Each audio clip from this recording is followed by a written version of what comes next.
તમારા નવા મિલી બ્લોગમાં તમારું બધાનું સ્વાગત છે। પછી આપણે પાછો મિલી બ્લોગ ચાલુ કરી દીધો ને ઘરેથી ચાલુ કર્યો કારણ કે આજ હતી રજા।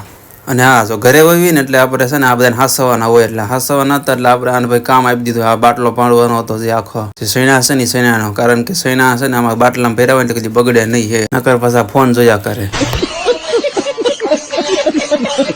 ખરીક મને એમ છે સૈણા ભેરા કરે ને તો વાલ તો લાગે તો આ ભાઈ કંઈક ગોતીને આવ્યા એનો જુગાડ। મેં હું લઈને આવ્યો કે પાણી ભરવાનું હતું ગવણ હું એ લઈને આવ્યો, ત્યાંથી ફરવાનું ચાલુ કર્યું। સૈણા તો ભરતા હતા પણ સૈણા હલવાઈ જતા હતા। મેં તો આ માથાકૂટ વાળું થયું આ તો અમુકનું।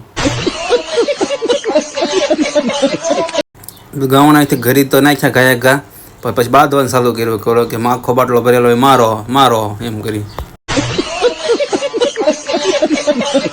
પછી બાંધીને થાક્યા ને પછી લઈ લીધા હવાના હવે બાટલામાં ખાલી બારી લઈ લીધા। પછી રમવાનું ચાલુ કરી દીધું, રમવા વૈયા બહાર ફૂટબોલ, કારણ કે આપણે જે આ રમે છે ને એનું નામ નથી ખબર એટલે દડો લઈ લીધો ને આ ભાઈ લઈ લીધું હતું બે આમ રમવાનું ચાલુ કર્યું પણ આપણે નામ કાંઈ ખબર હતી નહીં।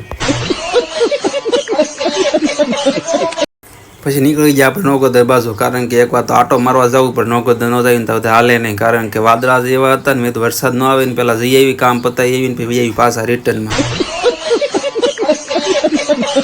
પછી તો આપણે પુલ ઉપર આવી જાય ને પુલ ઉપર આવે બહુ મજા, કારણ કે પવન એવો મસ્ત આવે ને બસ સારું બાજુ પાણી ભર્યું ને ટાટો પવન લાગે, બાકી છે વાદળા છે પણ લાગે છે લૂજ તે, કારણ કે આંબાલાલે વરસાદની આગાહી આપી પણ અમારા ગામની આગાહી જ નથી આપી એવું।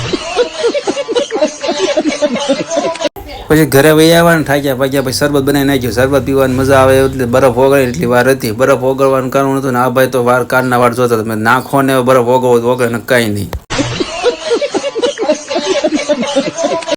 પછી શરબત કઈ નાખ્યું પીવાનું ચાલુ, કારણ કે અંશુભાઈ ઉતાવળ હતી, આ રોહનભાઈ તો પીને બેઠા હતા એટલે કઈ ઉતાવળ હતી નહીં। અને હા તમને મિની બ્લોગ અમારો સારું લાગ્યો ને તો ફોલો જરૂર કરતા જજો। Tata bye bye.